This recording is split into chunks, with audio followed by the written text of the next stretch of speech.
আমি ছোট্ট মানুষ, আমাকে দেন। ভাইজান যে চাইবে না সেও চাওয়া শুরু করলো। এক কথায় বাবা, হযরতে মারিয়ামকে নেওয়ার জন্য শত শত প্রার্থী দাঁড়াইয়া গেল।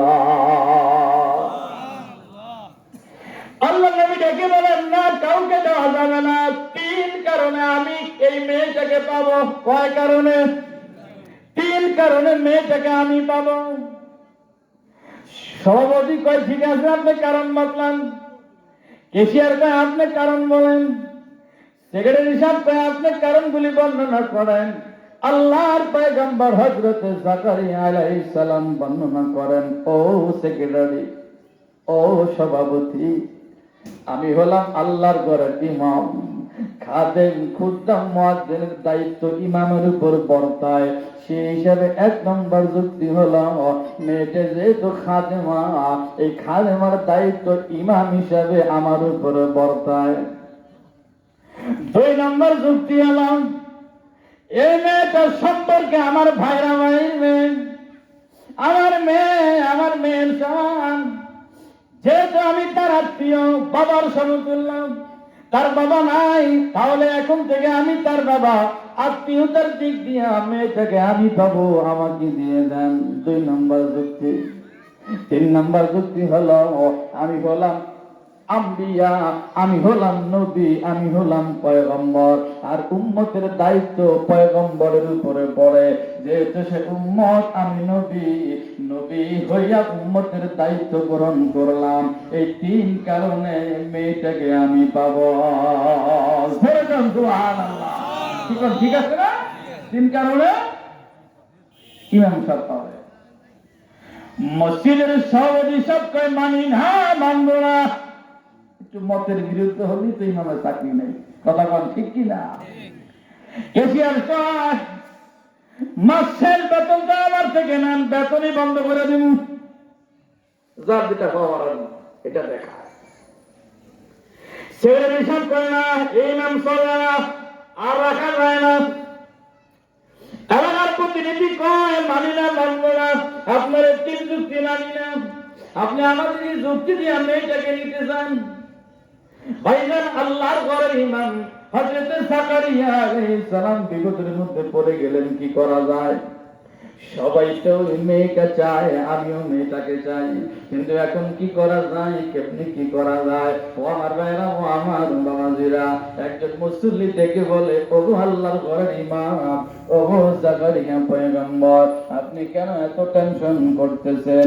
আপনি না আল্লাহর ঘরের ইমাম, একদিক দিয়া নবী রাসূল পয়গম্বর, আপনি আমাদের কথা শুনবেন কেন?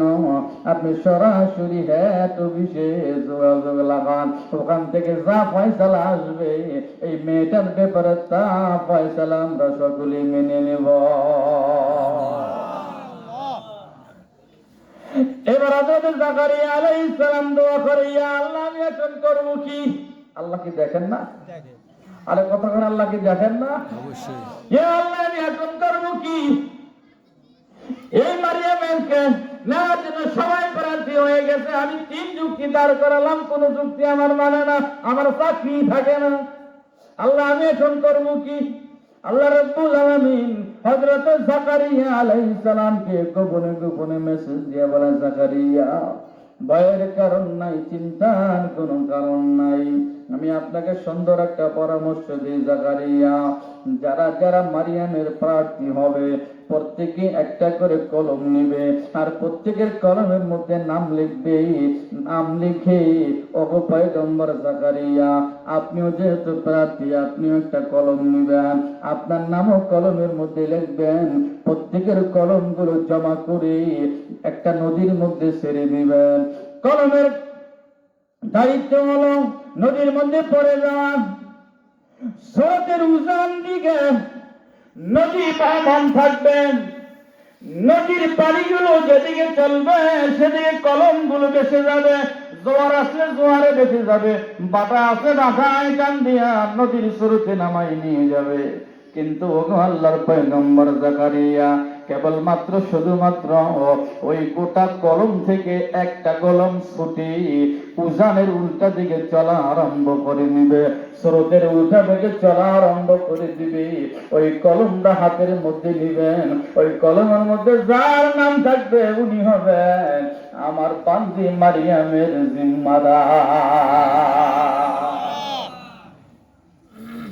আল্লাহ এই মেসেজ দেওয়ার পরে ইমাম সাহেবের ফয়সালা দিলেন, সবাই আপনারা কলম জোগাড় করেন। ঘুরাবেন, আচ্ছা এটা কষ্ট দিতেছে, ঘুরে বসেন, এমনি বসেন না, এইদিকে বসেন। ইমাম সামনে মজার কথা, আয়াত সামনে আসবে, যেহেতু তাফসীর মাহফিল, কথা বলেন ঠিক কিনা? আসুন, ইমাম সাহেব বললেন আপনারা কলম সংগ্রহ করুন, আল্লাহর ফয়সালা কলমের মধ্যে নাম লেখা।